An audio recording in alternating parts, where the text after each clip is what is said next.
देख रहे हैं आप और मैं हूं प्रियंका गुप्ता आपके साथ। बुलेटिन की शुरुआत करेंगे साउथ कश्मीर से आ रही बड़ी खबर के साथ, क्योंकि साउथ कश्मीर के शोपियां से खबर सामने आ रही है कि TRF यानी कि द रेजिस्टेंस फ्रंट ने अब नशेड़ियों को अंजाम भुगतने की चेतावनी दी है। TRF ने शोपियां में पोस्टर लगाकर नशेड़ियों को चेताया है कि अगर वो नशे में मुलव्विस रहेंगे तो वो TRF की गोली का निशाना बनेंगे। आपको बता दें कि जिस तरह से बताया जा रहा है कि सुबह फजर की नमाज के बाद जामिया मस्जिद में TRF द्वारा पोस्टर लगाया गया है और इस पोस्टर पे मेंशन किया गया है कि अगर कश्मीर में कोई भी नशे में मुलव्विस रहता है तो वो TRF की गोली का निशाना बनेगा। तो चलिए रुक करते हैं शोपियां का। शोपियां से हमारे सीनियर साथी इरशाद फोन लाइन पर ज्वाइन कर चुके हैं। इरशाद, बताइएगा इस खबर के हवाले से और क्या जानकारी है? देखिए, मैं आपको बता दूं, अगर हम बात करें जिला शोपियान का जो जैनपोरा एरिया है, सुबह की जो नमाज जो लोग जो वहां से जा रहे थे और अचानक उन पे जो है उनकी नजर एक पोस्टर पे पड़ी है जिसमें ऊपर लिखा है TRF यानी कि तहरीक फ्रंट तंजीम। और मैं आपको बता दूं, इसमें ये लिखा था कि जो लोग जो है जो बच्चे जो है ड्रग्स की तरफ जो है वो जा रहे, उनसे हम गुजारिश करते हैं और वो उन जैसे ड्रग्स के ये दूर हो जाए। मैं आपको बता दूं कि अगर हम बात करें, ये जो एरिया है बिल्कुल 2016 से अभी तक जो है ये मिलिटेंसी में काफी सारा जो है वो वायलेंट रहा है। तो आज जैसे श्रीनगर के बाद जो है श्रीनगर में जो ही मतलब कि नकलो हरकत के बाद आज जो है साउथ कश्मीर के शोपियान में भी आज जो है पोस्टर देखने को मिला। बिल्कुल। वहीं पर ये भी बताइएगा, जिस तरह से फजर की नमाज के बाद जामिया मस्जिद में ये पोस्टर लगाया गया, अब TRF क्या वहां पर क्या लगता है कि अपनी प्रेजेंस दिखाने की कोशिश कर रहा है? क्योंकि श्रीनगर में TRF पिछले दिनों काफी एक्टिव नजर आया। क्या अब साउथ कश्मीर में भी ये बताने की कोशिश कर रहा है कि वो साउथ कश्मीर में भी एक्टिव हो चुका है? बिल्कुल, इससे साफ जाहिर पता चलता है कि जिस तरह से आज यहाँ पे पोस्टर मिला है उसमें जो नीचे जो हम देखते थे उसमें जो सील लगी हुई है, स्टीम लगी हुई है जिसमें ये लिखा था कि TRF। तो इससे साफ जाहिर पता चलता है कि मिलिटेंसी जो है अपनी प्रेजेंसी का जो है सबूत देते हैं। और मैं आपको बता दूं, तकरीबन शोपियां से 20 किलोमीटर दूर जैनपोरा एरिया जहाँ पे एक जामिया मस्जिद है, वहां पे इसको जो है छपाया गया था। तो जो ही लोगों ने इसको देखा तो वहां पे जो है एक गमगम माहौल सा छा गया था। और मैं आपको बता दूं कि उसके साथ साथ जो पुलिस वहां पे पहुंची और उन्होंने जो उस पोस्टर को फिर बाद में उठाया। और मैं आपको बता दूं कि यही इससे साफ जाहिर पता चलता है कि मिलिटेंसी जो है अपनी प्रेजेंसी का सबूत दे रहे हैं। किस तरह का माहौल उसके बाद इरशाद देखा जा रहा है शोपिया में? देखिए, कुछ देर पहले जो है कुछ दिन पहले एक खबर वायरल हुई थी जिसमें ये दिखाया गया है कि कश्मीर के जो यूथ है वो जो है ज्यादातर जो है ड्रग्स की तरफ जा रहे हैं। और उसी को लेके आज जो है TRF ने एक पोस्टर निकाला है। उसमें ये साफ लिखा था कि जो लोग इसमें जो है मतलब पाएगा उसका जो उसका फिर खैर नहीं है। मैं आपको बता दूं कि इस पे सवाल निशान ये उठता है कि सिक्योरिटी फोर्सेस वहां पे अक्सर बस्तर जो है गश्त लगाए जा रहे, तो उसके बावजूद भी वहां पे पोस्टर दिखना ये एक आम बात नहीं है। बिल्कुल। आखिर में बताइएगा इरशाद, जिस तरह से आपने बताया कि इस पोस्टर के दिखने के बाद किस तरह का माहौल वहां पर बना है, तो क्या लगता है कि सही मायने में TRF द्वारा ये पोस्टर लगाया गया है या द रेजिस्टेंट फ्रंट की आड़ में किसी और ने ये पोस्टर लगाया है?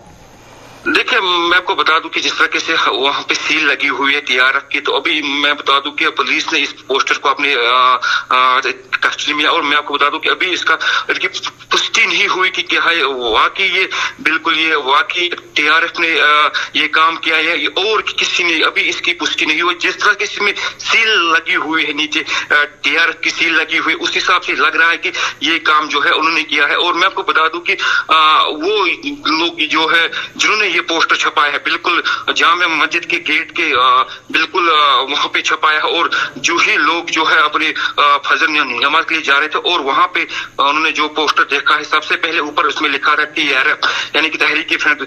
और मैं आपको बता दूं उसके नीचे जो है उसमें लिखा था कि हुर्रियत का साथ दे दो और भी कुछ लिखा उसमें। मैं आपको बता दूं कहीं कहीं नहीं हम बात कर दें, इसमें ये साफ जाहिर पता चलता है कि मिलिटेंसी जो है अपनी प्रेजेंसी का सबूत दे रहे हैं। शुक्रिया इरशाद, तमाम जानकारी शोपियां से पहुंचाने के लिए, और जिस तरह से शोपियां से इरशाद हमारे साथ फोन लाइन पर ज्वाइन किए हुए थे, जिस तरह से वो बता रहे थे कि टीआरएफ ने अब नशेड़ियों को अंजाम भुगतने की चेतावनी दी है। टीआरएफ ने शोपियां में पोस्टर लगाकर जैनपुरा इलाका, जहां पर जामिया मस्जिद में फजर की नमाज के दौरान ये पोस्टर देखा गया, और वहीं पर अब टीआरएफ द्वारा इस पोस्टर में मेंशन किया गया है कि नशेड़ियों को चेतावनी दी है कि अगर वो नशे में मुलव्विज होंगे या कोई भी वहां पर कश्मीर में नशे में मुलव्विज हो रहा है तो वो टीआरएफ की गोली का निशाना बनेगा। और वहीं पर नशा करने पर टीआरएफ द्वारा जान से मारने की धमकी इस पोस्टर में दी गई है।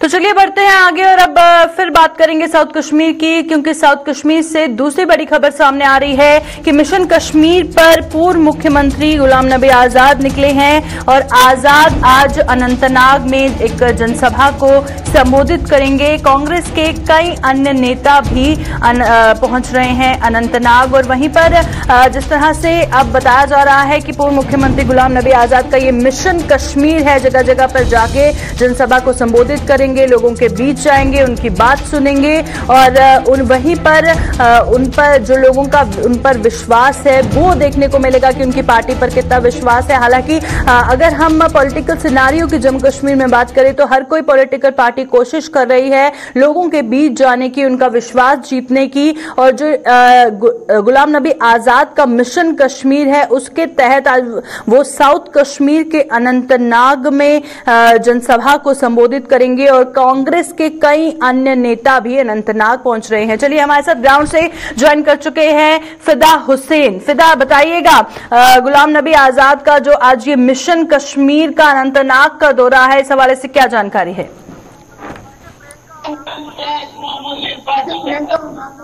जम्मू के बाद गुलाम नबी आजाद रियासत के साबिक वज़ीर आला रहे हैं, उनका मिशन कश्मीर जो है आज शुरू हो रहा है। और मिशन कश्मीर का आगाज उन्होंने कुलगाम के तिरसर से किया है, जहां पर वो एक भारी जनसभा से संबोधित कर रही है। संबोधित में क्या कहता है गुलाम नबी आजाद पर सबकी नजर है, क्योंकि यहाँ पर देखा जा रहा है कि जिस तरह से कांग्रेस में जो दो गुट नजर आ रहे हैं, और जो कहीं न कहीं पर देखा रहा कि जो कांग्रेस अध्यक्ष है उनके खिलाफ किस तरह मोर्चा संभाले हुए है। कोई बात लोग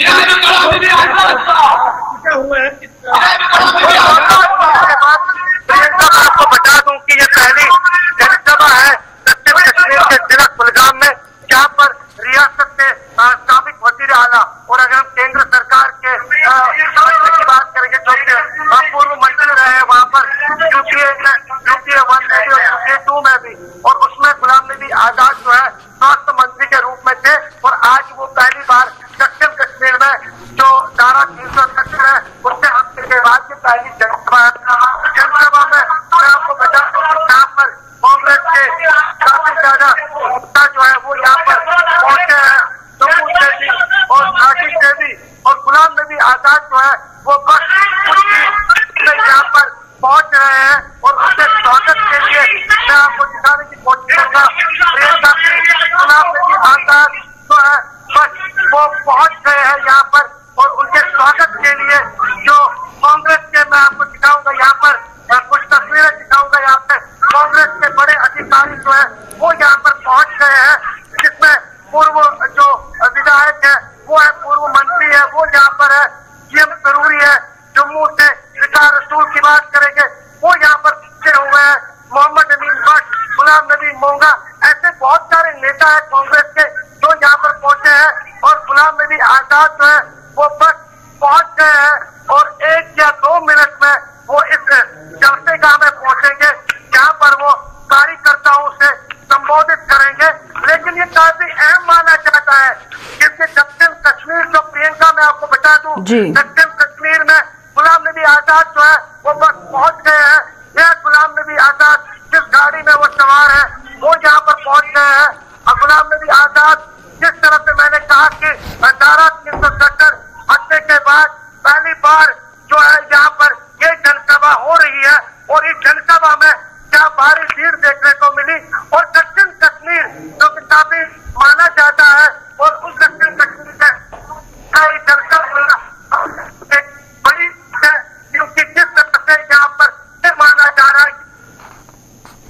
जी बिल्कुल, शुक्रिया फिदा, ग्राउंड से तस्वीरें दिखाने के लिए, तमाम जानकारी पहुंचाने के लिए। फिदा हुसैन हमारे साथ ज्वाइन किए हुए थे और जिस तरह से वो बता रहे थे, बस थोड़ी ही देर में पूर्व मुख्यमंत्री गुलाम नबी आजाद पहुंचने वाले हैं। सिक्योरिटी आपने देखी, उस हवाले से कितनी तादाद में वहां सुरक्षा बलों की तैनाती की गई है। और वहीं पर जो लोगों की, आम आवाम की बात करें तो काफी तादाद में आम आवाम भी पहुंची है और उनकी उम्मीदें भी कांग्रेस पार्टी से खासा नजर आ रही हैं। और कांग्रेस के कई अन्य नेता, जम्मू और कश्मीर से कई बड़े नेता जो है वहां पर शामिल हुए हैं।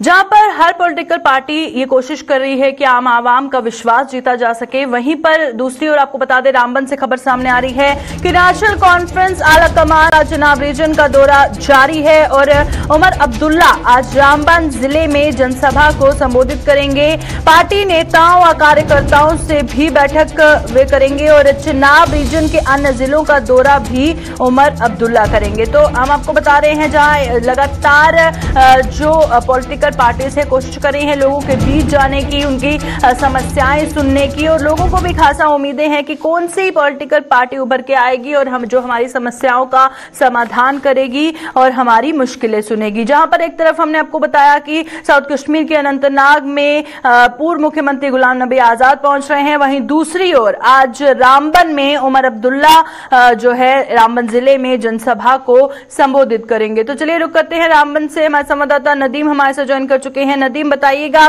आज उमर अब्दुल्ला का रामबन का जिस तरह से दौरा है, क्या कुछ आज उसमें खास रहेगा? जी बिल्कुल, देखिए प्रियंका, मैं आपको एक चीज बता दूं, क्योंकि हमने देखा कि पिछले 1 महीने से जम्मू कश्मीर के चुनाव रैली की बात करें या अगर हम यूटी की बात करें तो हर जगह पे पॉलिटिकल एक्टिविटीज है वो तेज हो रही है। हमने देखा कि पहले पीडीपी के प्रेसिडेंट का रामबन दौरा हुआ, उसके बाद हमने देखा कि उमर फारूक अब्दुल्ला है वो रामबन आए, और आज उमर अब्दुल्ला, क्योंकि गुलाम नबी आजाद कांग्रेस के लीडर है, उनका भी यहाँ पे विजिट हुआ था। डिस्ट्रिक्ट रामबन के अंदर आज उमर अब्दुल्ला जो वाइस प्रेसिडेंट है जम्मू कश्मीर नेशनल कॉन्फ्रेंस के, वो भूल में इस वक्त तशरीफ ला रहे हैं। जिस जगह पर ये जलसा का है जहां पे वो एक पब्लिक रैली से खिताब करेंगे, हालांकि अभी वो वहां पहुंचे नहीं है, लेकिन ये चीज मैं आपको बता दूं, इस वक्त यहाँ पे काफी ज्यादा लोग जो है पहुंचे हैं, काफी ज्यादा लोग हैं, काफी तादाद में लोग मेरे पीछे हैं जो। और आज एक चीज मैं बता दूं, क्योंकि जब हम जम्मू कश्मीर नेशनल कॉन्फ्रेंस की बात करें तो हर तरफ कहीं ना कहीं हम देख रहे हैं कि जो नेशनल कॉन्फ्रेंस है, नेशनल कॉन्फ्रेंस में जो लोग हैं वो दूरियां इख्तियार कर रहे हैं, लेकिन जिस कंस्टिट्यूंसी में इस वक्त हम हैं, ये वो कंस्टिट्यूंसी है जहां पर डीडीसी इलेक्शन में यहाँ की जो डॉक्टर शमशाद खान की डीडीसी चेयरपर्सन है, उन्होंने एक रिकॉर्ड क्रिएट किया था, 77 वोट उन्होंने हासिल किए थे। आज वो डिस्ट्रिक्ट चेयरपर्सन रामबन पर है, और शायद यही वजह है कि इस वक्त हम भूल के मकाम पर इतना हुजूम लोगों का यहाँ पे पहुंचा हुआ है। हालांकि यहाँ से रैली करने की जो है डोडा की देंगे, लेकिन उस यहाँ पे उन्हें पब्लिक रैली से काम करना है, हम पहुंचे नहीं है। 11:30 के टाइम पे शट है, लेकिन ये चीज हम देखें कि लोग बेसब्री से यहाँ पे इंतजार कर रहे हैं। कहीं ना कहीं हम चीज देख रहे हैं, यहाँ पे गैदरिंग मेंबर असेंबली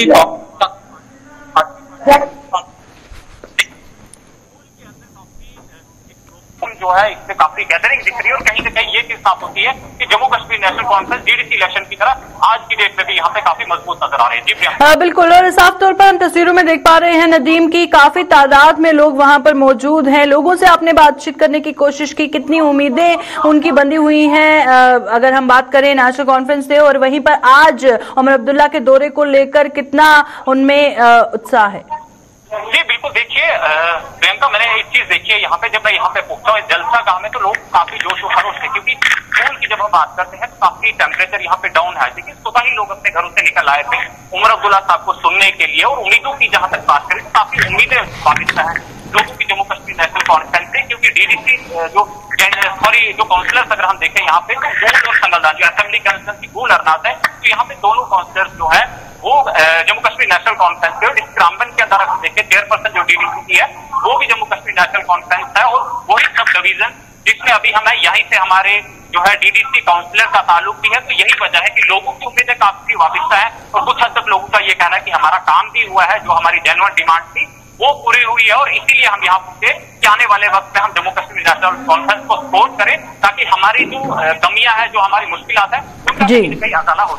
बिल्कुल शुक्रिया नदीम, ग्राउंड से हमें तस्वीरें दिखाने के लिए और दिखाने के लिए कि वहां के पे जो लोग मौजूद हैं कितना उत्साह उनमें है, क्योंकि इतनी ज्यादा सर्दी है उसके बावजूद जोशो खरोश से बहुत सारे लोग जो हैं वो वहां पर पहुंचे हैं उमर अब्दुल्ला को सुनने के लिए, क्योंकि आज वो जनसभा को संबोधित करने वाले हैं वहां पर। तो लोगों की खासा उम्मीदें भी उनकी पार्टी से बंधी हुई हैं। खैर, हर कोई पार्टी जिस तरह से कोशिश कर रही है लोगों का विश्वास जीतने की, उनके बीच में जाने की, और वहीं पर आने वाला वक्त बताएगा कि किस तरह से कौन सी पार्टी इसमें कामयाब हुई है।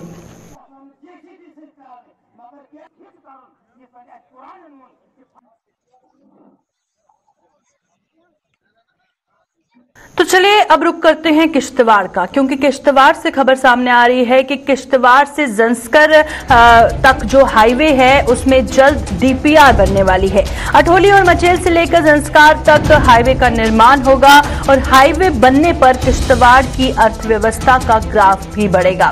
केंद्रीय मंत्री नितिन गडकरी ने इस हाईवे का ऐलान किया है और इससे जो किश्तवाड़ के लोग हैं काफी खुश भी नजर आ रहे हैं, क्योंकि उनको यकीन है कि इसके बाद उनको काफी ज्यादा जो है सहूलियत होने वाली है और साथ ही साथ बहुत फायदा भी उनको होने वाला है। तो किश्तवाड़ की हम बात कर रहे हैं, क्योंकि किश्तवाड़ से जंस्कर तक हाईवे की जल्द डीपीआर बनेगी और अठोली और मचेल से लेकर जंस्कर तक हाईवे का निर्माण होगा। चलिए रुक करते हैं, किश्तवाड़ से हमारे संवाददाता ज्वाइन कर चुके हैं अजय शान, बताइएगा इस जब से ये खबर आई है तब से वहां पे क्या कुछ रिएक्शंस देखने को मिल रहा है? सबसे पहले बताइएगा जो वहां के लोग हैं, आवाम है, उनका क्या कहना है इस पर? देखिए प्रियंका, ये जो बॉर्डर इलाका है एक पिछड़ा हुआ इलाका है। यहाँ पर विकास के नाम पर ज्यादा कुछ देखने को नहीं मिल रहा है, जिसका कारण यह है कि यहाँ पर रोड कनेक्टिविटी हर इलाके में नहीं है। हालांकि इस जो सब डिवीजन बॉर्डर है इसकी जो सरहदें हैं हिमाचल और लद्दाख के साथ मिलती हैं, लेकिन न जाने इसको नजरअंदाज किया गया था। अब जबकि एक नई नेशनल हाईवे किश्तवाड़ का जो अठोली से लेके मचेल से जांसकाट के लिए निर्माण करने का फैसला किया गया है। हालांकि इसके लिए पिछले साल से ही कुछ कागज चल रहे थे, डीपीआर बनाने की बात हो रही थी, लेकिन अब जबकि 24 तारीख को डोडा में एक जनसभा में केंद्रीय मंत्री ने एक घोषणा कर दी है कि इसका निर्माण होगा, तो बताया जा रहा है कि आने वाले दिनों में इसके डीपीआर का जो काम है वो तेजी से शुरू हो जाएगा, जिसके बाद इसका निर्माण कार्य कहीं ना कहीं शुरू होगा। इस खबर से पूरे इलाके में एक खुशी की लहर देखने को मिल रही है। खासकर जो बॉर्डरवासी हैं उनका ये कहना है कि उस इलाके में जिस तरह से मछली का दरबार है, नीलम की खान है, इतने बड़े नेचुरल रिसोर्स होने के बावजूद इसको नजरअंदाज किया गया था, लेकिन अब इस इलाके के छुपा खजाना है दुनिया के सामने आएगा और पर्यटक खासकर इस रास्ते का इस्तेमाल कर सकते हैं। लेकिन प्रियंका, मैं आपको बता दूं कि यह सड़क जो करगिल को जोड़ेगी किश्तवाड़ के साथ एक अहम स्ट्रेटेजिक पॉइंट ऑफ व्यू भी अहम सड़क है, क्योंकि जब जनरल जोरावर सिंह ने लद्दाख का कब्जा करना चाहा था तो उन्होंने इसी ट्रैक को इस्तेमाल किया गया था।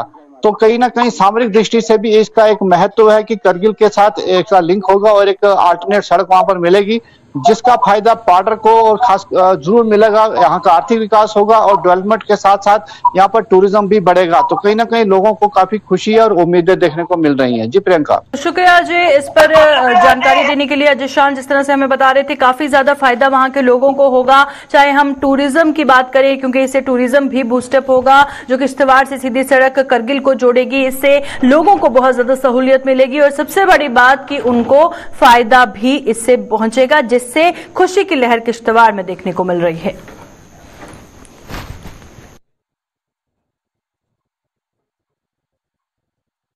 तो चलिए अब रुक करते हैं पुंछ का, क्योंकि पुंछ में डेवलपमेंट के जो बड़े बड़े वादे किए जाते हैं वो ग्राउंड पर खोखले नजर आ रहे हैं। पुंछ में पिछले साल से सभी पार्कों पे ताले लटकते हुए नजर आ रहे हैं। पाबंदियां हटने के बावजूद पुंछ प्रशासन ने पार्क नहीं खोले हैं और पिछले साल कोरोना का दौर शुरू होने पर पार्क को बंद किया गया था। सब कुछ खुलने के बावजूद पार्कों में पाबंदियों पर उठ रहे हैं सवाल। तो वहां के लोगों का कहना है कि सब जगह से जहां पर रिस्ट्रिक्शंस हट गई हैं कोविड 19 के बाद। जैसे कोविड 19 के केसेस का ग्राफ कम हुआ, उसके बाद रिस्ट्रिक्शंस जिस तरह से हर जगह से हट गई हैं, पार्कों पर क्यों ताले लटके हुए हैं? और लगभग 1 साल हो चुका है जहां पर वहां पर ताले लटके हुए नजर आ रहे हैं और पाबंदियां हटने के बावजूद पुंछ प्रशासन ने पार्क को नहीं खोला है। और पार्क को नहीं खोला है जिससे वहां के लोग ये आवाज उठा रहे हैं कि जल्द से जल्द पार्क को खोला जाए। और पिछले साल कोरोना का दौर जब शुरू हुआ था तब पार्क बंद कर दिए गए थे, जब गाइडलाइन सामने आई थी तब तमाम पार्क बंद कर दिए गए थे। पर उसके बाद जब ऑर्डर सामने आया कि पार्क को खोला जा सकता है, उसके बावजूद जो पुंछ के पार्क हैं वहां पर ताले लटकते हुए नजर आ रहे हैं, जिससे वहां के लोगों को काफी परेशानी हो रही है। सब कुछ खुलने के बावजूद पार्कों में पाबंदियां क्यों? लोगों का ये सवाल। चलिए जानते हैं, हमारे साथ सन्नी ज्वाइन कर चुके हैं पुंछ से। सन्नी, बताइएगा, क्या ऑफिशियल से आपने बातचीत की, उनसे आपने जानने की कोशिश की कि रिस्ट्रिक्शंस हट गई हैं, ऑर्डर सामने आ चुका है, हर जगह पार्क खुल चुके हैं, तो पुंछ में ऐसा क्यों है कि ताले अभी तक वहां पर खोले नहीं गए हैं?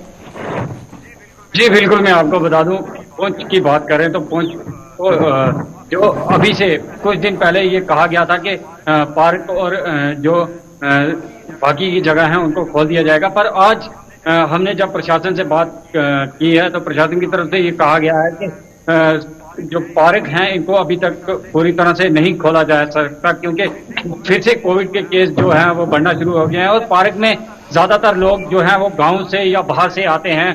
उसकी वजह से कहीं फिर से पहले जैसी कंडीशन पुंछ में ना हो जाए, इसलिए पुंछ पार्क को पूरी तरह से बंद रखा गया। और लोगों की साफ तौर पे ये लोगों का कहना है कि गांव के जो लोग हैं वो सिटी की तरफ जब आते हैं तो मार्केट से खरीदारी करने के बाद तो थोड़ी देर पार्क में रेस्ट करते हैं। तो लोगों का साफ तौर पे कहना है कि जल्द से जल्द जो पार्क हैं इन्हें खोल दिए देना चाहिए ताकि हम यहाँ थोड़ी देर रेस्ट करके अपने घरों को जा सकें। पर प्रशासन की तरफ से अभी भी जो पार्क हैं उन्हें बंद कर दिया गया है। लोगों का कहना है कि मार्केट अगर खोल दी है, सिनेमा हॉल खोल दिए हैं, मॉल खोल दिए हैं, तो जल्द से जल्द जो पार्क हैं इन्हें भी खोल दिया जाए ताकि हम राहत की सांस ले सकें। बिल्कुल, और शुक्रिया सन्नी इस पर बातचीत करने के लिए। सन्नी हमारे साथ ज्वाइन किए हुए थे पुंछ से, और जिस तरह से वो बता रहे थे कि पार्क अभी तक खोले नहीं गए हैं, जिससे लोगों में काफी गुस्सा नजर आ रहा है और उनकी आवाज मांग है कि जल्द से जल्द यहाँ पे जो पार्क हैं उनके तालों को खोल दिया जाए ताकि वो पार्क के अंदर जा सके।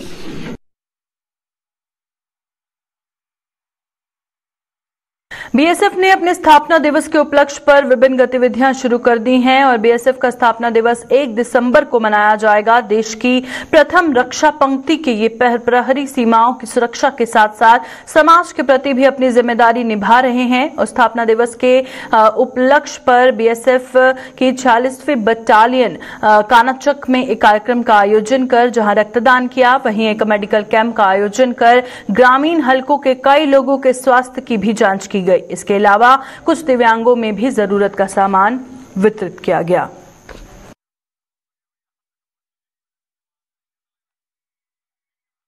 सदा की भांति आज भी जो कार्यक्रम चल रहा है, इस कार्यक्रम में आपने देखा होगा कि यहाँ पर डॉक्टर्स स्पेशलिस्ट आए हुए हैं, साथ ही यहाँ पर आई कैंप लगा है।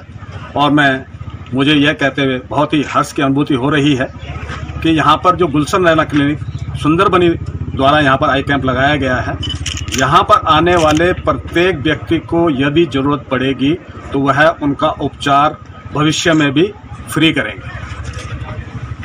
यहाँ पर रक्तदान शिविर भी लगाया गया है तथा यहाँ पर श्री संजय अरोड़ा लुधियाना द्वारा जिनको की प्रेरणा मिली है, श्री विजय चोपड़ा मुख्य संपादक पंजाब केसरी, उनके द्वारा यहाँ पर 290 तकरीबन 25 किलो के अनाजों का वितरण किया जाएगा। साथ ही आपने देखा रोटरी क्लब द्वारा यहाँ पर व्हील चेयर्स और हेयरिंग एड और रेड क्रॉस सोसाइटी द्वारा यहाँ पर 100 कंबल और रक्तदान शिविर लगाया गया।